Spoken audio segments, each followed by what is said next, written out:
On les a appréciés.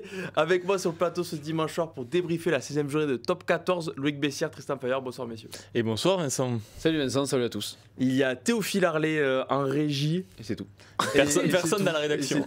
Voilà, donc il est tard, dimanche soir il est tard, on s'en excuse, mais voilà, il y a eu beaucoup de travail parce qu'il y a eu un gros match. Ce dimanche soir, Clermont-Toulouse, qu'on va débriefer de suite, puisque voilà, le Stade Toulousain est allé s'imposer au Michelin ce dimanche soir pour clôturer la 16e journée sur le score de 35-18. C'était un peu serré au début de la seconde période, et puis après, Toulouse a fait exploser en plein vol des Clermontois qui ont perdu beaucoup de joueurs. Messieurs, vous avez suivi le match de près, puisque vous avez fait les notes. Toulouse, voilà, on le voit sur l'écran, Toulouse dicte sa loi encore à Clermont. C'est clairement les mots qui sortent après la performance des Toulousains. Oui, première mi-temps plutôt serrée, et les Clermontois qui ont notamment répondu par de très bons ballons portés, c'est d'ailleurs comme ça qu'ils marquent en première mi-temps via Fritz Lee.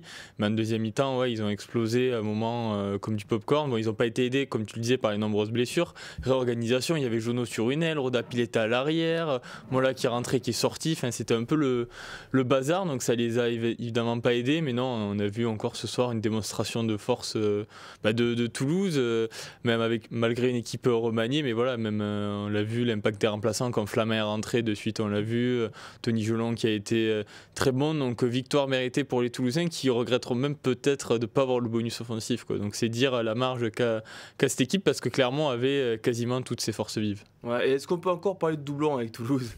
Parce que bon, chaque année ils vont à Clermont amoindris, là ils avaient 9 internationaux qui était protégé avec l'équipe de France, sans compter bien sûr Romain Tamac qui est suspendu, et au final ils en mettent 35 à Clermont. C'est pas rien quand même de passer la barre de 30 points au Michelin. En fait, ce qui est drôle, j'ai vu un commentaire passer sur les réseaux cet après-midi.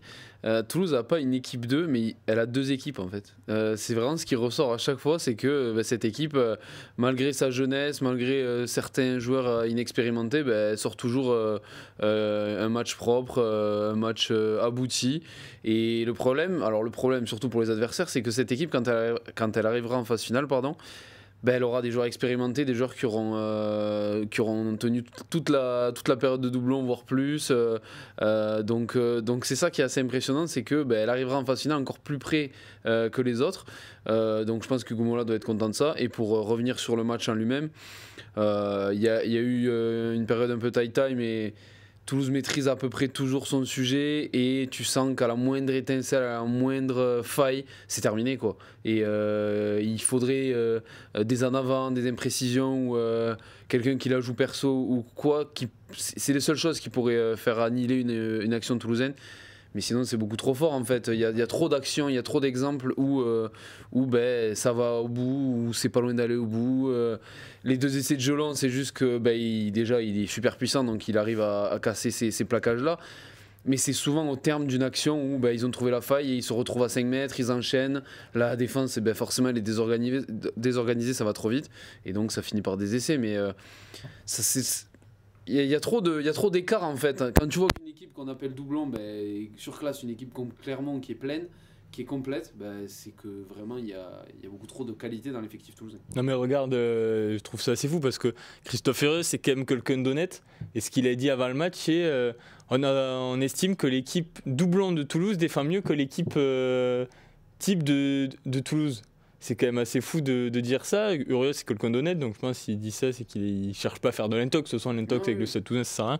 Donc c'est fou de dire ça, de pouvoir dire ça, qui l'équipe doublon de l'UBB, l'équipe tout doublon de n'importe qui, de La Rochelle. Non, mais c'est eux qui sont le plus impactés par les doublons aujourd'hui. Oui. Par exemple, si je dis Toulon, Toulon, ils sont beaucoup moins impactés que l'UBB, quoi. Donc à titre de comparaison, c'est Bordeaux. Pour ceux qui nous suivaient après, je crois que c'était après France-Pays de Galles, il me semble, le micro de Tristan déconne encore. Je sais pas si vous vous rappelez, c'était Vincent Bissonnet. Alors je crois qu'il faut que tu touches. On va me faire taire, quoi. T'es censuré. C'est peut-être la meilleure action du micro de la. C'est bon là, ça marche ou pas? Mais je ne sais pas. C'est bon, ça fonctionne. Il faut plus toucher parce que normalement ça part, ça revient. Ce sont les Russes qui te piratent? Ils t'en veulent? Je sais très bien qui me pirate. Et je trouverai les coupables. Ça a fonctionné, Théophile, on l'a bloqué au début de l'émission. Non mais oui, et puis tu en as parlé un peu, il y a quand même un joueur aujourd'hui qui... Ah voilà, oui. Non mais il y a quand même ça m'aurait étonné. Mais non, il y a eu des joueurs, voilà, vous avez fait les notes et je suis entièrement d'accord avec vous, des Thomas Lacombe qui ont impressionné, des Franco Zoumalia dont on connaît la qualité, qui a impressionné en 10, mais qui est aussi très bon en 15. Mais il y a aussi un joueur, alors il y avait Thibaut Florent, mais il y a un joueur qui a de l'actualité 15 de France, il est revu dans la liste, il revenait de blessure, c'est Anthony Gelon. Il revient, doublé, plus de 10 plaquages, en défense très costaud comme on le connaît. C'est quand même, on peut estimer qu'aujourd'hui il a envoyé un message. En tout cas lui, au micro de Canal+, il a dit qu'il ne voulait pas envoyer de message. Mais en tout cas, certains ont dû le recevoir quand même, le message, notamment chez le staff des Bleus. Ben, c'est assez simple, c'est ce que j'ai écrit dans les notes. Au final, on peut lui reprocher peut-être une certaine discrétion comparée à ce qu'il propose d'habitude, parce que d'habitude on le voit tellement partout que ben, là ce soir, comme je l'ai dit dans la rédaction, je l'ai trouvé pas non plus transcendant. Mais c'est un grand joueur et il met 2 essais quand il faut. Au moment où il faut les mettre, il les met. Donc voilà, c'est du Anthony Gelon tout craché. Je crois qu'il fait un peu moins une quinzaine de plaquages, une dizaine de courses. Voilà, c'est juste le genre de joueur qui a l'expérience, qui sait quand est-ce qu'il faut être tranchant, où il faut se placer, etc. Et ce soir, il le prouve encore, décisif par 2 fois. Voilà, un gros match d'Anthony Gelon qui va faire du bien, évidemment, comme il le fait souvent à l'équipe de France. Parce qu'il va retrouver, ouais, il va retrouver Marcoussis cette semaine, donc dès ce lundi matin. Avec 3 coéquipiers. Dès ce lundi matin, voilà, il va retrouver Marcoussis. Messieurs, on va passer à l'ovation du week-end. On va partir dans le Var. Enfin, plutôt, la prestation était dans l'Hérault. Du côté de Béziers, bien sûr, c'est Toulon qui a battu Montpellier au stade Raoul-Barrière.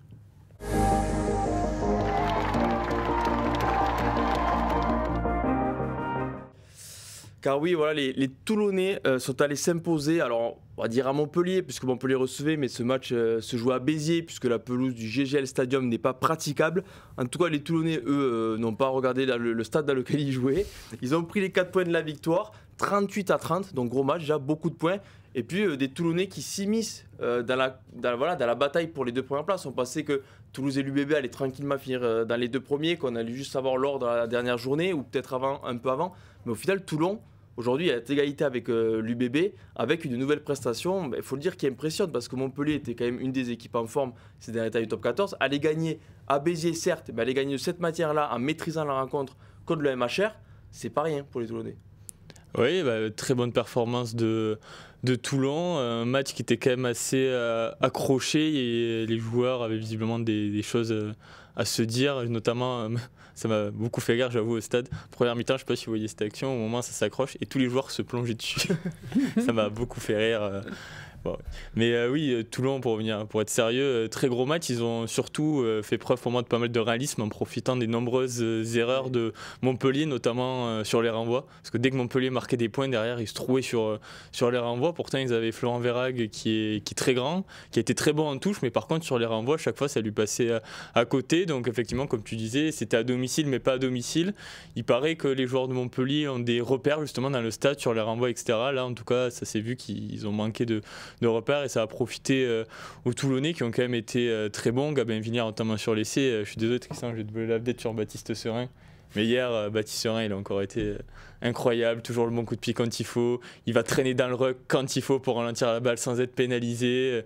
C'est le patron en fait sur le terrain, tout simplement. Faut dire ce qui est. C'est pas moi qui l'ai dit. Il pèse en fait sur le terrain, même quand tu as l'impression qu'il pèse pas. Comme je dis, à un moment, il sort pas d'un ruck, mais il est pas pénalisé. Il ralentit tout. Voilà, il est. T'appelles le micro de Tristan Plante, du coup, tu te sens obligé de paraphraser Tristan. J'ai des intermédiaires. Du coup, on pourra pas s'en sortir, Théophile. En fait, Tristan a missionné des personnes qui parleront à sa place, même si on l'empêche de parler.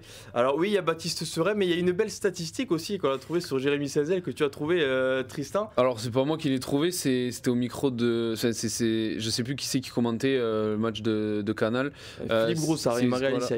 Donc il faut rendre à Canal ce qui appartient à Canal. C'est eux qui l'ont dévoilé. C'est son premier essai déjà sous les couleurs de Toulon, donc ça fait quand même, c'est la 3e saison qu'il est là. Il n'avait pas marqué depuis le 25 octobre 2020, si je me trompe pas. C'était avec La Rochelle, donc voilà, un essai au bout de 4 saisons et des brouettes. Je trouve que ça récompense assez bien sa saison parce que voilà, il a été décrié un peu. Je pense que moi le premier, je trouvais que son début de saison et même ses saisons précédentes étaient assez discrètes. Cette saison, c'est un vrai patron, Jérémy Senzel. Il a montré le caractère qu'il avait. Je l'ai trouvé très intéressant. On l'a vu sortir du terrain en difficulté. Émoussé, très émoussé. En difficulté physiquement, donc forcément, je pense que c'est dû à son âge, mais c'est aussi dû énormément à la charge de travail qu'il a bas sur le terrain. C'est monstrueux défensivement. Je trouve que la paire de centre Senzel Fainganoku est une des meilleures paires de centre du championnat. C'est la complémentarité entre les deux est assez phénoménale. Et donc voilà, Jérémy Senzel a récompensé son très bon début de saison. Et je veux parler aussi de Marius Domon qui... Mais non, mais parce que pour moi, ça va être un vrai sujet du coup, parce que Melvin Jaminet revient contre le Stade français, devrait ou peut potentiellement revenir ou contre le Stade français ou un peu plus tard. Mais Marius Domon, il va falloir la chercher sa place parce que c'est lui qui crée la brèche sur l'essai de Baptiste Serin. Pareil, il a réussi à s'affirmer dans cet effectif. C'était pas forcément facile. Il fait ses matchs, il est très propre. Il y a quelques erreurs comme tous les joueurs, mais vraiment, Melvin Jaminet va avoir du travail pour récupérer cette place-là qui était la sienne. Et voilà, pour l'effectif toulonnais, c'est une très bonne chose, ce genre de victoire, avec du caractère, avec, voilà, Loïc en a parlé, beaucoup d'accrochage, etc. Mais c'est des victoires un peu on appelle ça fondatrices, etc. Mais c'est un peu des mots, du langage. Mais je trouve que ce Toulon-là se trouve encore mieux au fil de la saison. Il n'y a pas eu d'énormes trous d'air au cours de la saison, donc c'est quand même cohérent. Et si je me trompe pas, tu as peut-être le classement sous les yeux, mais j'ai l'impression qu'il y a autant d'écart de points entre Toulon et Bayonne qu'entre Bayonne et le 6e ou le 7e. Je crois qu'il y a 8 points, quelque chose comme ça. Entre Montpellier qui est 9e et Bayonne, il y a 9 points d'écart. Et c'est autant qu'entre Toulon et Bayonne. Donc il y a une première brèche qui s'est créée. Il y a 9 points en fait. Hier, Toulon, à un moment, quand ils avaient le bonus offensif, ils étaient leaders provisoires. Oui. Alors du coup, même devant Bordeaux. Ouais, ils avaient pris un point d'avance parce que là, ils sont à égalité. Avec Bordeaux. Non, mais c'est vrai qu'en fait, Toulon, on n'a pas beaucoup parlé dans le début de saison parce qu'ils ont fait beaucoup de matchs extérieurs. Ils ont pas mal enchaîné. Et c'est vrai que souvent, ils étaient proches à l'extérieur, mais jamais bien payés, à l'image de ce match au Michelin là, en octobre. Et au final, là, quand ils ont recommencé à avoir des matchs à domicile, forcément, je crois qu'ils sont invaincus à Mayol cette saison, ou alors je vois pas quel match ils perdent. Voilà. Et donc, en fait, au final, là, ils ont eu. Au final, voilà, maintenant, ça paye vu qu'ils rejouent à domicile. Et on parle pas beaucoup d'eux, je trouve. On a beaucoup parlé de Toulouse et de Bordeaux. Mais au final, sans faire de bruit, ils sont là. Et, tapis dans l'ombre. Ils avancent. Exactement. Mais ils sont là. Toulon qui fait Saint-Charles-Olivon depuis plusieurs semaines. Alors peut-être que là il aurait été protégé, ok, mais bon, Saint-Charles-Olivon, il n'y avait pas les Wisledam contre Montpellier. Pas Kai Sinclair non plus. Pas Kai Sinclair, pas Garbizi, non mais surtout dans le pack. Montpellier, on sait qu'ils sont réputés pour leur férocité devant. En fait, t'avais quand même 3 titulaires indiscutables qui n'étaient pas là et qui auraient fait du bien dans le combat, mais t'as toujours un joueur, Matteo Le Corvec sort un gros match. Tu vois, Esteban Lavadier est toujours aussi important devant. Enzo Hervé ces dernières semaines aussi qui est très bon, je trouve. Et efficace face au poteau. Ouais. David Riedbans, moi aujourd'hui, je sais pas où je le place en termes des meilleurs deuxième lignes top 14. David Riedbans, il fait premier. Des matchs de fou. Oui, après, attention. Il y a du monde. Riedbans, il est exceptionnel. Il est sur le podium sans contestation possible, en tout cas pour moi. Mais puis capitaine, leader. Non, mais c'est ça en fait, c'est que j'ai l'impression que. Toulon ne dépend pas d'un. Même si Fainganoku surnage un peu cette saison. Ils sont plus dépendants de Serein, mais c'est le poste qui veut ça aussi. Mais j'arrête d'en parler parce qu'après on dit que je suis fixé sur Serein. Mais j'en parle plus, moi. C'est normal, quand t'es au demi-mêlée, t'es au milieu de tout. Mais bon, après, il est exceptionnel, Serein. Mais alors, du coup, je vais juste dire une dernière fois parce que j'ai pas pu voir le match hier soir, mais je l'ai regardé ce matin.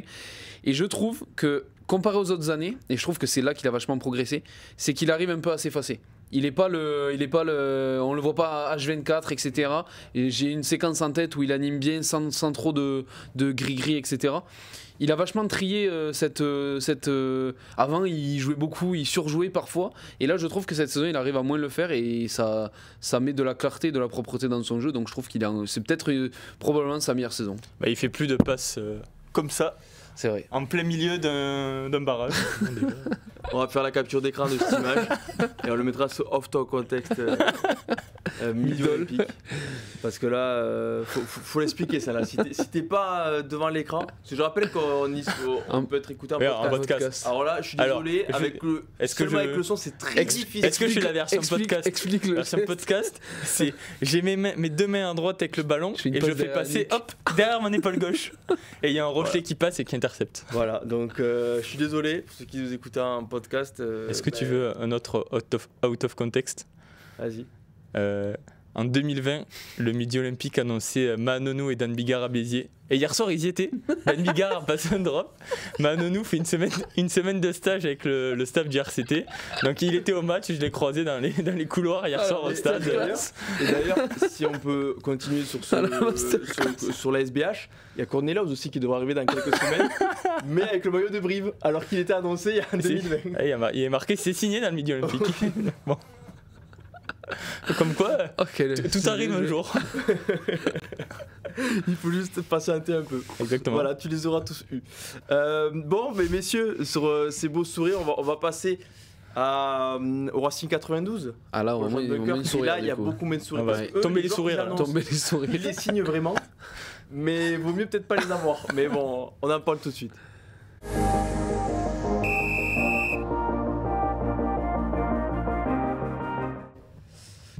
Oui, le Racing 92 termine cette 16e journée à la 13e place du top 14. Donc non, je ne dis pas des bêtises pour une fois. Mais oui, ils sont bien 13e les Racingmen puisqu'ils ont perdu ce week-end pour la première de Patrice Colazo à domicile. Enfin, dans leur stade. Après, est-ce qu'il était à domicile? Je ne sais pas. Vous irez voir les images pour ceux qui ne l'ont pas vu. Il y avait énormément de supporters vantés. Ça, c'est dur quand même. Et eux sont repartis avec le sourire. Puisque Vannes a créé l'exploit, si on peut le dire ainsi, malgré la situation des deux équipes. 30-25, deuxième victoire extérieure de la saison pour les Vantais après celle à La Rochelle. Donc c'est pas rien, gagner à La Rochelle et sur le terrain du Racing 92. Mais messieurs, ça commence vraiment, on le dit chaque week-end, chaque troisième mi-temps, ça commence vraiment à sentir mauvais au Racing 92 parce que moi personnellement ils me font penser à Montpellier, c'est que toutes les semaines on se dit ils vont repartir. Oui, à Montpellier, ils ont fini à se sauver 3 minutes avant la fin du match à Grenoble, quoi. En plus, on se demande si le Racing va pas vivre la même chose, voire pire catastrophe, descendre en Pro D2. Ils ont un petit point commun avec Montpellier en plus maintenant. Oui, ils ont un petit point commun, oui. Patrice Colazo. Attention. Oui, vraiment, utilise ce que tu as à voir parce que je vais pas pouvoir expliquer toutes les blagues ou tous tes regards, Louis. Mais oui, le Racing 92 a perdu Tuisova, a perdu à domicile contre Vannes. Il continue de chuter, quoi, ces Racingmen. C'est très inquiétant. Ouais, c'est inquiétant parce que quand tu vois la qualité de l'effectif, en fait, je pense que j'ai rarement vu dans le top 14 un effectif comme ça et des prestations comme ça, ou du moins des résultats comme ça. Oui. Parce que c'est des stars, il y a des stars partout, absolument partout, à tous les postes, il y a des stars, et ça prend pas. Alors, le but, c'est quand même que Patrice Colazo, qui vient d'arriver, fasse prendre la mayonnaise de tout ça. Mais bon, ça commence à être compliqué. Il va falloir s'inquiéter rapidement. Je crois que Patrice Colazo le disait, là, ou c'est nous qui le disions, il n'y a plus de match où là, ça va plus faire tourner plus jamais. Là, ça va jouer tous les matchs à fond. Si, le 8e de Challenge Cup, peut-être. À Perpignan. Peut-être. Bon. Mais là, il va falloir vraiment, alors, je sais pas par quel levier, comment, mais il faut vraiment remobiliser tout le monde. Pas de suite, mais peut-être que le retour de Galficou va faire du bien aussi dans ce groupe pour avoir des leaders, des capitaines de défense, des mecs qui arrivent à te transcender un groupe. Mais moi je serais supporter du Racing, je serais vraiment inquiet. Là, pour le coup, je ne l'ai pas trop dit, je pense, que dans toutes ces émissions depuis le début de la saison. Là, j'avoue que je commence un peu à l'être parce que défaite, certes, contre Vannes à domicile, mais défaite contre un adversaire direct. C'est difficile à entendre qu'on soit supporter ou joueur, mais Vannes, qui est dernier, c'est un adversaire direct. Donc le Racing doit se mobiliser très rapidement. Et c'est surtout... Je trouve que ce qui est le plus inquiétant, il y a la prestation sur le terrain, mais il y a les joueurs qui disent oui, on joue le maintien et tout, on regarde derrière nous parce que c'est inquiétant. Mais 2 questions plus tard te disent que ils vont repartir, qu'il n'y a pas à être inquiet et tout, quoi. Tu as l'impression qu'ils sont un peu devant. Ils se voilent un peu la face. Alors il y en a de plus en plus qui parlent de maintien. Au bout d'un moment, ils sont obligés. Cette journée, t'es 13e, il faut parler de maintien. Mais je sais pas s'ils s'en rendent vraiment compte en fait. Je suis pas dans le vestiaire du Racing, mais je sais pas si certains se disent pas on est le Racing, on va s'en sortir. Un peu comme Montpellier l'année dernière en fait. C'est vrai, parce que y a eu des cas comme ça ces dernières saisons, notamment Toulon, une année qui était lanterne rouge au bout de tant de journées, même il y avait Colby, je crois que c'était la première année. Ils se sont relevés. Les Toulonnais, ils ont fini dans le ventre mou, on n'était plus trop inquiets pour eux. Montpellier, je pensais pareil, ils ont fini 13e. Et le Racing, ils ont juste devant eux le Stade Français. Donc c'est deux gros clubs, quand même, deux qui étaient dans les 6 l'année dernière et qui jouent le maintien. Et il faut vraiment qu'ils se rendent compte qu'ils jouent le maintien, qu'ils arrêtent de rater les 6 premiers. Quoi. Parce que j'ai l'impression qu'ils ont. Ils ont le syndrome de la phase finale, c'est-à-dire qu'ils ont tellement l'habitude d'y être que. Depuis 2009, on le dit, c'est la seule équipe qui a joué toutes les phases finales possibles. T'es peut-être dans le déni aussi. Mais ouais, mais il faut qu'ils arrêtent de rater le 6e parce que aujourd'hui, il y a moins de monde derrière eux que devant eux. Ah bah oui, c'est mathématique là. Oui, mais au bout d'un moment, faut prendre conscience quoi. Mais non, mais après, j'ai l'impression qu'on a peut-être, nous les premiers d'ailleurs, trouvé trop d'excuses à ce Racing. Ah, mais ils jouent pas dans leur salle, ils jouent à Créteil, la pelouse elle est pas bonne. Ah, mais il y a pas le Garec, c'est vrai que quand il y a pas le Garec, c'est quand même un grand joueur et tout. Et au final, en fait, le Racing reculait, mais bon, on se disait bon, ça va repartir. Comme les joueurs, en fait, ça va repartir, alors qu'en fait non, ça repart pas et on voit que le mal est beaucoup plus profond, même si il y a peut-être un peu du positif. Woki qui a fait un beau match replacé en 8, c'est peut-être un motif d'espoir, mais c'est vrai que hier, ce match-là, normalement ils doivent le gagner. Enfin, Vannes a fait un très bon match, hein, attention, je veux pas dire le contraire, ils sont accrochés tout le temps, il y a eu c'était sympa sûr, il y avait vraiment un super chassé-croisé, jusqu'au bout on savait pas, au moment où une équipe prenait le contrôle, on se disait ah, ça va le faire et bim, tout repartait. Mais ce Racing-là, hier, il a montré rien quoi. Rien du tout, c'était affligeant cette prestation. La semaine prochaine, il y a La Rochelle Racing qui va être sympa parce que La Rochelle aussi, bon. Ce match-là, ça peut être un déclic quand même. Je pense qu'autant ils ont pris quelques coups sur la tête au cours de la saison en descendant petit à petit au classement. La perdre contre le dernier chez toi, je pense que ça te met un vrai coup au moral. Et je pense que si tu te remobilises pas là, bah là c'est bon, t'es voué au barrage minimum. Hein. On finit le Racing 92 en difficulté. Voilà, La Rochelle Racing samedi prochain. C'est pas trop mal quand même à 16h30 il me semble. Et du coup on va passer au MVP la grande mêlée. Voilà, qui va nous faire parler du 12e top 14 qui a failli être 13e encore c'est un peu grâce à ce joueur, c'est grâce à Sékou Makalou que le Stade Français a réussi à s'imposer de justesse face à Pau. On parle tout de suite du 3e ligne centre parisien.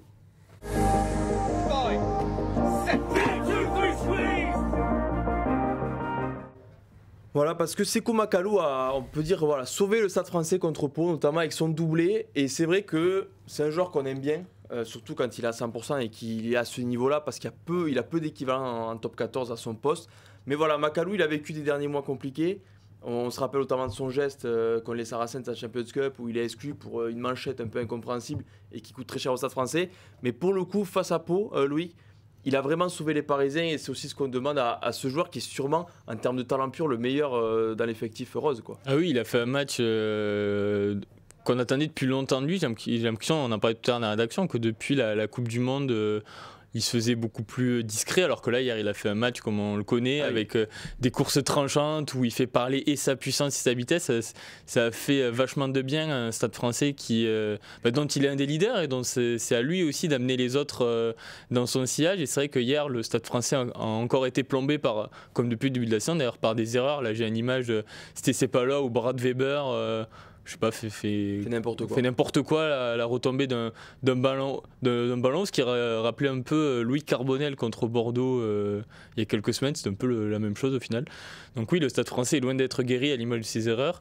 Pau a quand même longtemps été devant, il peut peut-être se mordre les doigts de ne pas avoir gagné, pareil dans un match entre concurrents directs au maintien. Mais oui, Makalou, heureusement qu'il était là hier pour réveiller un peu cette équipe de Paris et mettre de l'avancée, parce que c'est vraiment grâce aux avants qu'ils ont gagné ce match. Il y a l'image de ce Moll là qui mettent de 60 mètres. Bon, c'était en fin de match, c'était un peu plus anecdotique, mais je pense que oui, t'es Palois, ça a quand même fait mal. Même s'ils ont réussi à se remobiliser, à aller chercher le bonus défensif derrière les Palois. Ouais, du coup, Makalou, Tristan, voilà, c'est ce Makalou qu'on veut voir en fait, tout simplement. Bah, sincèrement, je pense que je connais pas du tout, je connais pas assez bien le personnage, etc. Mais je pense que si ce mec se met dans la tête que chaque match qui rentre sur le terrain, comme dit Kylian Mbappé, il est le meilleur, croyez-moi, il est le meilleur. À part s'il y a Dupont peut-être, mais ce mec l'alliage puissance, athlétisme et technique individuelle du gars, c'est un délire. C'est un délire. Et je comprends pas que... Je pense que... Faut voir comment se termine sa carrière, mais je pense que peut-être que quand il se retournera, il se dira mais j'ai des regrets. J'avais un potentiel que personne n'a en France, en fait. Bon, là, ce week-end-là, il l'a montré et on l'a vu, quand il veut accélérer, il fait ce qu'il veut et il change les matchs. Mais je trouve qu'il le fait trop peu souvent. C'est un phénomène et il choisit un peu ses matchs, j'ai l'impression. Et contre des équipes à domicile, souvent, on en parle, souvent à domicile contre des équipes supposées égales ou inférieures, il roule sur tout le monde. Mais dans les grands matchs, etc., il manque de, comme a dit Louis, il manque d'impact sur son équipe, etc. Donc moi je suis frustré, sincèrement c'est un des joueurs qui me frustre le plus parce que quand tu vois la capacité et le talent qu'il a, tu as envie qu'il traverse le terrain tout le temps et il peut faire jouer autour de lui, pas que ses essais à lui, mais c'est vraiment le genre de joueur qui te change des matchs. C'est les mecs en Benjamin qui faisaient 2 mètres et qui traversaient le terrain tout seul, ils faisaient ce qu'ils voulaient, mais lui il le fait en taille réelle. C'est pas digne de percer tout ça, parce qu'on en a croisé tous des mecs comme ça. Oui. C'est arrivé à un âge où on arrive à les plaquer, c'est compliqué. Oui, mais lui il le fait avec des hommes adultes quand même. C'est ça qui est. Pas de problème. T'as réussi à percer, c'est cool. Lui il a percé. De toute manière, on parle de toi troisième mi-temps. MVP, c'est plutôt bon signe. Oui. C'est quand même super. Mais MVP la grande mère avec plus de 80 points. Donc c'est pas rien, mais bon, après, allez regarder si vous n'avez pas pu voir le match. Vous allez voir qu'il s'est un peu régalé, quoi. Premier essai, sortie de mêlée, bon, personne m'arrête. Le deuxième, le second, il joue vite une pénalité. Bon, la défense paloise n'est pas digne, c'est pas la meilleure défense de l'histoire pour le coup. Mais bon, il a fait ce qu'il voulait. Et au final, le Stade Français a gagné 39-37. Le Stade Français qui est de justesse parce que la semaine prochaine, ils vont à Toulon. Donc bon, t'as quand même un monde où déjà t'as un monde où le Stade Français fait tourner parce que je crois qu'ils ont un calendrier. Je vais regarder ça, mais ils n'ont pas un calendrier facile. Ils vont plutôt miser sur la réception qu'il y a après. Surtout en ce moment, Mayol, c'est pas forcément l'endroit où les équipes de top 14 ont envie d'aller. Voilà. Effectivement, le 1er mars, une semaine plus tard, le voyage du Stade Français reçoivent La Rochelle. Donc je pense qu'à choisir, ils vont miser. Et après, il y a 3 semaines de pause. 3 semaines de pause. Ouais. Ah oui, parce qu'il y a Coupe d'Europe. Mais non, t'as 1er 2 mars, top 14, pas le tournoi. Et après, tu auras Irlande-France, France-Écosse et top 14. Ah, ok. Mais c'est pas la Champions Cup, Challenge Cup, c'est début avril. Oui, parce que Coupe d'Europe, c'est pause. Oui, là, si tu veux faire jouer les équipes en Champions Cup et en Challenge Cup avec les doublons, bon, vaut mieux jouer Trévise. Tu me diras, bon, t'es pas embêté, tu joues Édimbourg, Glasgow et Trévise, bon, t'es refait, puisqu'ils ont plus d'équipe pendant le tournoi. Donc, comme à chaque fois, mais bon, on va pas inventer une nouvelle Champions Cup, ça change déjà assez comme ça. Donc, bon. Alors que les Sudaf, plein pot. Ah oui. Avant qu'ils intègrent le tour. Pas de tournoi de destination donc. Ah, pas encore. Pour les infos. Non plus. Exclu Midi Et loin de moi l'espoir de voir les Sudaf en. Il y a Géorgie d'abord peut-être. Oui. Là, en fait, c'est quoi. On va pas parler de ça. Oui, mais c'est quoi la différence entre la Géorgie et l'Afrique du Sud? Le classement. Non. La position peut-être sur la carte. Le continent. La géographie. Voilà, c'est peut-être que c'est en Europe. Après, ça peut aider pour moi pour intégrer ton destination d'être en Europe. Après, à voir parce que ça a aidé pour moi d'être en Coupe d'Europe et de jouer en Europe. C'est vrai. Bon, allons dire ça aux Stormers, mais c'est pas grave. Messieurs, on va passer au 15 de la semaine. Tu l'as en entier? Je suis curieux de le savoir. Du tout. Tu l'as pas? Alors je peux te le faire de tête. Non mais tu peux le voir sur le journal là, en numérique surtout parce qu'il est déjà disponible, vous pouvez aller le lire. On a mis la une sur les réseaux sociaux. Non mais je peux te le faire de tête mais parce que je l'ai vu avant de préparer l'émission. Le mec a une mémoire. Il aime trop faire les trucs de tête lui. C'est 2 mois à l'arrière, ça c'est sûr. Et voilà, j'en ai parlé tout à l'heure. Comme quoi les grands esprits se rencontrent. Alors, donc c'est ça. Ouais. Daumont, numéro 15, Mathis Lebel, Toulousain 14, Gaëton Deporter au centre, Gabin Villière numéro 11, Maxime Lafage, Michael Rourou, la charnière bretonne Vantaise à l'honneur. 3e ligne, Sekou Makalo en 8, bien sûr, Rodrigo Bruni, le Bayonnais numéro 6, Mathieu Babillot, le Castré numéro 7, Gabriag Guillard en 2e ligne, et une première ligne, Georges Beria numéro 1, Luc Tadji, le Bayonnais numéro 3, et Thomas Lacombre, le talonneur toulousain, très bon contre Clermont ce dimanche soir. C'est vrai. Tu m'as fait peur, j'ai cru que tu allais dire Luc Tadji numéro 2, et faire oula, c'est pas forcément un profil de talonneur. Sous-estime-moi. T'embête pas, le sous-estime-moi. Écoute, c'est quoi, continue à faire des gestes de fou là, que personne ne voit ou personne ne remarque. et laisse-moi faire mon travail, s'il te plaît. Non, je rigole, mais on va parler de la charnière bretonne. Puisque Maxime Lafage, le numéro 10, c'est l'Oscar de la semaine midi olympique, qui a été très bon, notamment face au poteau, comme d'habitude. Mais Vannes a gagné au Racing, et c'est en grande partie grâce à cette charnière qui, on va dire qu'en Vannes, je me rappelle à La Rochelle, Michael Rourou avait déjà été élu quasiment homme du match de ce déplacement à La Rochelle. Et je le redis à chaque fois, pour moi, c'est lui qui leur fait gagner le match contre Grenoble Ernest Ballon. Mais ce que j'allais dire, c'est que j'ai l'impression qu'à chaque fois que Vannes fait une énorme performance, c'est que Rourou a été très bon. Parce que je l'ai vu aussi, malheureusement pour les Bretons, contre Bayonne, notamment à domicile à la Rabine, où il n'a pas fait de très bons choix. Et Vannes à la fin perd alors qu'ils ont plein d'occasions, mais voilà, ils n'arrivent pas à concrétiser. Mais à chaque fois, bien sûr, après c'est souvent comme ça au rugby, quand tu gagnes un match, c'est peut-être que ta charnière a fait un gros match. Si elle est catastrophique, tu gagneras sûrement pas. Mais ce sont deux patrons vantés, ce sont les deux patrons vantés, et quand ils sont à leur meilleur niveau, Vannes peut être très très très dangereux. Oui, bah, de toute façon, pour se maintenir, qu'est-ce qu'il faut? Il faut un bon buteur. Maxime Laffage, c'est quand même sa principale qualité. Là-dessus, il n'y a rien à dire, personne n'en doute, et il a bâti sa réputation là-dessus. Et hier, oui, il a manqué un coup de pied, mais quand même, dans l'ensemble, c'est très très propre. Et ensuite, Michael Rowe, c'est vrai que c'est un style particulier. C'est vraiment un 9e. Il aime bien aller mettre la tête Ah oui, c'est un au bord des 9e avant, Michael Rowe. oui. Après, il est déjà à 7 essais cette saison. Donc ça montre que quand même c'est un mec solide. C'est vrai que, comme tu disais, il y a des matchs, moi j'ai souvenir du premier match de la saison contre Toulouse où il fait n'importe quoi, parce que c'est vrai que des fois il a tendance à lâcher des ballons quand il faut pas, il y a des surnombres, et lui qu'est-ce qu'il préfère, bam, il retourne et il va au contact. Donc c'est vrai que des fois ça plombe son équipe, mais c'est vrai que justement on a des matchs serrés comme ça, quand Vannes fait des pick and go, il sait extrêmement bien diriger ses avants, il lui-même prend ses responsabilités, il est quand même puissant et y aller. Donc c'est vrai que la charnière de Vannes quand même cette saison leur permet de rester en course pour le maintien. Mais c'est vrai que c'est pas du tout les mêmes joueurs. Il y a Laffage qui est vraiment calme, qui est pas du tout extravagant, qui est vraiment dans le pragmatisme. Putarourou qui peut faire tout et n'importe quoi. Alors ça fonctionne parfois, comme face au Racing ce samedi. Parfois ça coûte cher, mais bon, on va rester un peu sur le positif après ce match contre le Racing.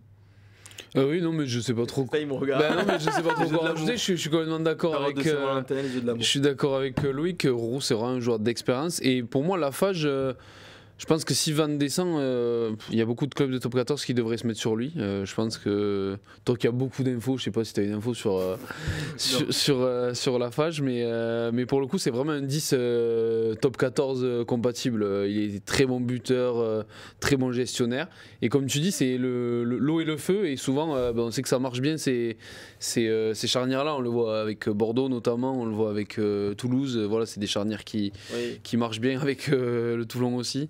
Donc je trouve que cette charnière-là, elle a vraiment de la gueule, et comme dit Loïc, ça peut être un élément clé dans le maintien de Vannes si ça venait à se faire. Surtout que Vannes reçoit la semaine prochaine. Et Vannes est à 3 points du Racing. Oui. Ah bah oui, à 3 points. Et je voulais, non, c'est pas que 2 points du Racing. C'est 3, je crois, non, il y a 24 à 27.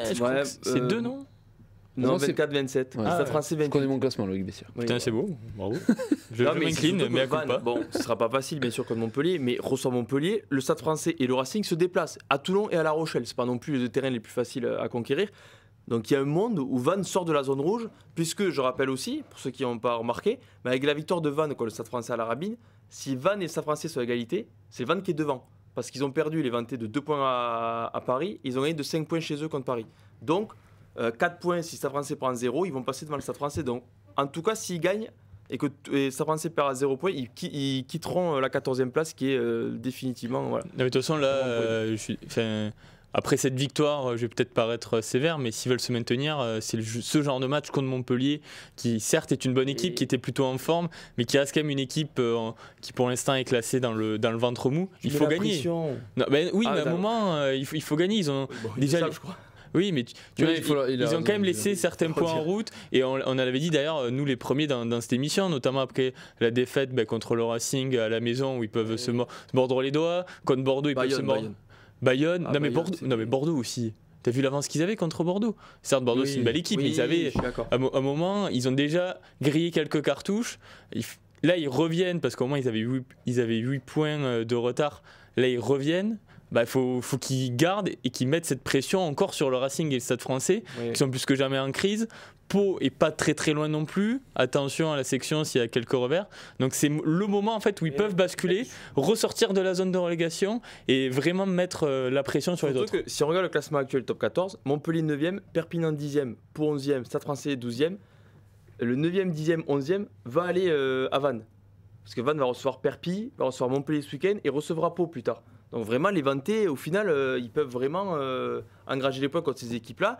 Et si tu assures en haut, quand tu sais qu'ils vont recevoir La Rochelle, des équipes comme ça, s'ils arrivent à en gagner un, Toulon, bon, ça va être compliqué, mais s'ils arrivent à en gagner un, vraiment, ils vont se sortir de la zone rouge. Je pense que s'ils font le boulot. Après, oui, ça va être compliqué contre Montpellier, qui a perdu en plus à la maison. Mais bon, oui, s'il l'emporte, et puis ça va vraiment faire peur aux autres. Ah bah Parce oui. que bon, on va pas se mentir, tu te disais, tu avais Stade Français, le Racing, mais bon, on disait aussi, il y a Vannes derrière, donc au pire, ils seront barragistes. Ça fait 3 ans que le top 14 gagne le barrage, l'Access Match avec la Pro 2. Là, si Vannes se remet vraiment au duel à la 13e place ou la 12e, ça va vraiment mettre le feu au club parisien, par exemple, quoi. Ah oui, autant Vannes, quand ils sont 14e, bon, ils s'y attendent un peu. Le Stade Français, c'était quand même 2e de la phase régulière l'année dernière. Je pense qu'ils s'y attendent pas à finir être 14e. Oui, et dans ce 15 de la semaine aussi, on voulait parler d'un joueur qui a perdu, parce que c'est pas habituel dans le 15 de la semaine de voir des perdants, mais sa performance a fait énormément parler, celle de Nicolas Deporter. Pour ceux qui... tu l'as regardé avec moi, je crois, Loïc? Non, j'étais chez moi. Ah ok, t'es arrivé un peu plus tard à la rédaction. Je suis pas arrivé à la rédaction hier, j'étais Ah oui, t'es au un stade, peu fly, j'étais à Béziers. Ah, chanceux, va. T'as vu Baptiste Serin en vrai? J'ai vu Alors, Baptiste il est comment, Serin, s'il te plaît ouais. Il est comment? Fort. C'est pour Tristan, c'est pour un ami. Il est gentil. Laissez-moi tranquille. Bonjour. Je l'ai pas croisé dans le stade. Ah, bah, même toi, t'as pas réussi à le Et croiser. non, parce qu'en fait, quand Il est finit un match, insaisissable, il est vraiment quand il finit un insaisissable. match, il y a un hélico qui vient le récupérer sur le terrain et qui l'amène directement dans son appart. Ah, c'est ça le bruit que j'ai entendu. Un hélico ou un bac de glace est positionné pour la On peut rien récupération. dire quoi en fait. Dès que tu dis qu'un mec il est Non, fort, ça y on est. sourit, on adore Baptiste Serin et on l'admire tous les week-ends. Donc voilà, il n'y a pas que Tristan qui le dit. Mais Nicolas Deporter à Bayonne. Alors, on parlait d'Anthony Jean qui a envoyé un message. Alors, Nicolas Deporter, il a fait un match à Bayonne. Il marque le premier essai, mais au-delà de ça, il a une activité de fou. Et même les supporters bayonnais ont été agréablement surpris. Bon, désagréablement pendant le match parce que c'était contre l'équipe de cœur, mais agréablement surpris par la performance du Bordeaux-Bègles, qu'on rappelle qui n'est pas titulaire en équipe de France, qui n'est même pas dans le groupe, C'est fou, qui est relâché. C'est complètement fou. Donc oui, il y a du monde devant, mais quand on voit ce Deporter-là, on se dit que même si c'était lui en numéro 13 en équipe de France, ce ne serait pas un problème, au contraire, quoi. Ah bah, Pierre-Louis Barassi a peut-être tremblé en voyant ce match. En plus, c'était vraiment, je trouve, le genre de match qui peut lui correspondre. Parce que certes, ça tapait fort, mais on sait qu'il répond dans les impacts. Mais en même temps, il y a beaucoup d'espace aussi. À l'image de l'essai qui marque après la très bonne percée d'Echegaray. Les Basques nous corrigeront dans le chat. Echegaray. Echegaray. Donc oui. C'est la fin de la semaine. C'est bon ça pour le podcast. Oui, pour le podcast, c'est bon. En tout cas, j'ai pas à l'expliquer. C'est déjà ça. Donc moi, ça m'aide. On embrasse le Pays Basque. On a bien sûr le Basque. Non mais oui, très beau match. Il nous a régalé, il s'est régalé. Et oui, c'est vrai que quand on le voit. D'accord. Oui, c'est vrai, je me suis perdu. Après, si sur t'as les l'espace Chegaray. comme ça, moi je suis habitué, on te côtoie depuis un moment de temps. Oula, L'espace, je suis descendu. c'est pas grave. Non mais effectivement, on sait, après on n'est pas non plus surpris, on sait qu'il peut avoir Non. ce niveau-là, c'est pas le premier match et c'est vrai que dans cette équipe de Bordeaux qui avait quand même une équipe compétitive sur le papier, qui joue beaucoup et qui se régale et oui, on sait qu'en ce poste-là en France, il a quand même peu d'équivalent malgré déjà son jeune âge. Mais qu'est-ce qui s'est passé pour que ce mec perde ça? Il était titulaire au tournoi du 24. Il n'y a pas eu des mecs. J'entends, moi, Fana et Barassi sont très bons. Mais j'ai pas trouvé qu'il y ait des mecs non plus surdominants au point qu'ils perdent sa place. Oui, je pense. C'est ça que je trouve bizarre. Mais après, est-ce que. Ouais, Et lui-même n'a pas fait de match particulièrement décevant. Il est pas chanceux, il loupe le coche en novembre parce qu'il s'est pété la tête Oui. par la Calez-vous. Bon voilà, mais il est pour rien, fracture du plancher orbitaire. Bon. Et en fait, ça lui aurait permis, parce que là, il aurait été peut-être titulaire, Oui, je pense. Il aurait pu marquer des points. Après, Barassi lui est passé devant, mais à Oui, distance, mais- puisque les deux se sont mais pas Barassi affrontés. est très bon aussi, hein. Barassi a fait de très bons matchs. Et puis voilà, après, c'est vraiment clairement un choix du staff. Et puis, Deporter est moins polyvalent que d'autres, donc à partir du moment où tu n'es pas titulaire, il va pas être sur le banc, quoi. Moins polyvalent, 6-2. j'entends, mais complet. Je pense que c'est un des Oui. centres les plus complets en Oui, termes mais de. centre, ce que tu dis, c'est qu'en fait, aujourd'hui, Gaëton. Oh, tu peux Oui, mais dépasser. Gaëton, Il a jamais joué à l'aile avec Si, les si, U20. si. Avec les U20, si. Mais est-ce que le Stade des Bleus a confiance en lui sur l'aile avec quelques matchs Il préfère à mettre Bordeaux Gaëton. Oui, voilà. Gaëton, en plus, fait de très bonnes entrées à l'aile.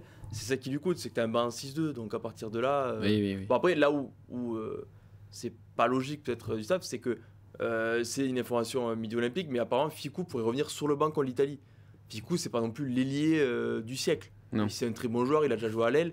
C'est pas le centre le plus gasif, le mec qui fait des cadets tous les week-ends, quoi. Et pourtant, il va être sur le banc, mais je pense que c'est plus son statut qui paye. Oui, voilà, le C'est statut, performant. l'expérience. Surtout que Figo n'a pas joué depuis Noël. Ou depuis le Boxing Day où il s'est blessé contre Lyon. Oui. Il va direct être sur le banc. Là, c'est le statut qui prime. Mais oui, Deporter peut être frustré, quoi. Bon, après, de toute façon, même si c'est pas maintenant, vu le talent du gars, vu la consistance de ses matchs, moi je suis pas franchement inquiet pour lui. J'ai tendance à penser que S'il y a une petite compétition qui se dessine en Australie, je mets un petit billet sur lui quand même. Oui, c'est clair. Oui. Et puis, ce sont des. Tu sais, maintenant, avec les tournées d'été, alors oui, c'est pas des cadeaux parce que tu vas jouer en Nouvelle-Zélande, mais sachant que les finalistes, seuls les finalistes n'y vont pas, on sait jamais, on ne souhaite pas l'UBB, mais si tu te fais taper en demi de Porter, t'es sûr Ah oui, lui, il qu'il ira. Quoi. Bon. Et du coup, ils ont des occasions de. Enfin, l'équipe de France, la hiérarchie bouge beaucoup. En tout cas, lui fait ses matchs pour y être. En tout cas, lui, il aura rien à non. regretter, à se reprocher. Ça, c'est sûr. Lui, il fait ses matchs. Et, bon, et comme je lui dis, bon, que ce soit Barassi, Ficou, De Porter, bon, c'est pas mal quand même. On est Enfin, tranquille. on est quand même bien, oui, on a Il y un sacré beaucoup vivier. qui aimerait avoir ce monde à ces postes-là. Merci, messieurs. Et merci à toi. Hein. Merci Théophile. Je suis désolé Théophile, j'ai oublié de lancer le jingle pour le... C'était pourquoi Pour le 15 de la semaine. Il te respecte pas. Ouais. Voilà. Mais non, Tu fais ce que tu veux, il te respecte pas. Mon Théophile qui d'ailleurs, on peut souligner, voilà, a joué centre cet après-midi. Mais non. Cet après-midi. C'est vrai? Numéro 12 avec le Toulouse, voilà, le Toulouse Rugby Club, on le rappelle. Après, gros défenseur, Théophile. Gros défenseur. Oui, j'y étais, donc je peux l'attester, je l'ai vu défendre. Je l'ai vu Est-ce qu'il faire. était solide le 12 qu'il a Qui sera pas en Australie, par contre, je te rassure. Toi, tu seras pas. Pourtant, il Ah, pourrait, c'est oui, mais- sûr. Ouais, Alors- pourtant, je pense qu'il pourrait être complémentaire avec deux porteurs. Ah, mais il 12, sera- 13, Oui, mais- oui, De Porter prenait tous les ballons et Théophile le regarderait. Une bonne complémentarité. Mais les gars, Vas-y. il y sera pas parce qu'il sera en finale. Top 14. Avec le Ouais. TRC, tu sais, Voilà. ça va être juste. Hein. Non, non, Là, il sera juste en région, on n'a personne pour le remplacer, il va être bloqué par Il le sera à la middle. troisième mi-temps, voilà, terminé. Kick-off à présenter. En hein, tout donc cas, bon. bon, défaite frustrante de Théophile en 12. Non, Mais bon, défaite encourageante, Pardon, défaite encourageante. Comme tous Mais les bon week-ends. match. On a préféré mettre deux porteurs dans le 15 de la semaine, tu nous en veux pas Théophile, j'espère. Bon, en tout cas, je m'excuse pour le jingle. S'il nous en veut, il se fera donc, bloquer. mercredi, comme d'habitude, via Middle sur Rugbyrama. Jeudi, kick-off rugby avec Tristan. Je crois que j'y suis, non? C'est Paul Arnoux, c'est sûr. Tristan, je suis pas sûr. Non, c'est pas moi. En Attends, tout ça, cas- tu fais pas tes émissions. En tout cas, Non, j'y suis pas en fait, je crois. je vais avoir la Ah, chance mais de c'est- présenter. Ah, mais c'est toi, Putain, non, j'y suis pas alors. La grande, Ah, pre- merci. Mais non, la grande première. c'est la semaine Et d'après. la grande première, oui. Il prend tout. voilà, comme, Ah, ouais. Il bouffe à tous les Non, râteliers, mais- celui-là. Non, Dès mais qu'il y a comme, un bout de caméra qui traîne. Echegaray, je vais faire ma première. Non, ça a On te été. souhaite- on te souhaite autant de succès du coup. Oui, la prétention, la pression sur les épaules. Ouais, la pour- prétention. Ouais, Toi, là, tu tu l'as, serais la révélateur. prétention. Dès qu'il y a un petit Ouais, bout de voilà. caméra qui traîne, Et hop voilà. là. Mais Théophile, là, tu te laisses manger. Il prend pas tes jingles, il te prend Ah, ta mais place comme présentateur. Je sais pas. te fais un rappelle truc. que je peux pas jouer, je peux pas faire du sport moi en ce moment. Et là, il me dépasse largement. J'aimerais moi aussi pouvoir être 12 et briller sur le terrain du TRC, mais c'est pas Briller, possible. briller, nous enflammons pas non plus. Non, mais surtout en 12. hein. Non, mais voilà, Pas jeudi le- 18h, kick-off rugby. Kick-off rugby, ma première, oui. Non, parce que ce qu'il faut dire, Bon, c'est moi, que- il veut pas arrêter de parler de lui là. Il repart. Alors non, mais il repart. c'est parce que Théophile est en vacances que je peux le Oh, faire. les doublons, Donc, je- les doublons. les doublons. Mais c'est les doublons toulousains là, ça va Oh. peut-être meilleur que quand il y a les internationaux. Bon, en tout cas, voilà. Et troisième mi-temps, après France-Italie. Du coup, aux alentours de 18h30. Là, dimanche j'y serai prochain. là. Là, c'est sûr, j'y serai. Voilà, on me demande le résultat de Groyer dans le chat. Oh Oh non, mais non. Mais c'est toi qui programme des messages ou quoi dans le chat. Mais non, mais il envoie des gens. Dis-le, faut gagner. Envoyez Non, moi des messages. j'ai 25 personnes à Groyer. J'ai 25 Et qu'est-ce qu'il te dit dans l'oreillette? On Normalement, il t'a l'entend. coupé. On t'entend plus. Mais non. Vas-y. On essaye de me faire taire. C'est dans ça la troisième mi-temps. Et bien, puisque c'est ça, je quitte le plateau. Non, mais défaite 26-12 pour Groyer à Auch. Auch favori à la montée en nationale. Pas de regret pour Groyer qui se relèvera dimanche prochain contre Anglette au stade Noël Pélissou. Voilà, je le souhaite. Troisième Il est vraiment de faire 30 secondes sur Groyer. Non, on me demande parce que la semaine non, prochaine. Mais non, mais arrêtez de lui Non, mais demander je là. réponds au On chat, veut rentrer chez nous avec Tristan. Attendez, je là. réponds au chat. La semaine prochaine, il y a top 14 des équipes de France. La troisième mi-temps sera après l'équipe de France. Oui. Voilà. Ah oui, Pas ça, après oui. UBB Clermont. Important. Voilà. On m'entend pas, mais important. C'est important et puis voilà. Bon, merci Allez, à ciao. tous. Bonne il passe dans la caméra. Bonne Ah, y a semaine à plus tous. rien. On se retrouve sur Rugbyrama. Il y a toujours des articles de qualité écrits par Tristan et Louis, que notamment et Théophile aussi. Merci à tous de nous avoir suivis. À la prochaine. Ciao ciao. On est plus que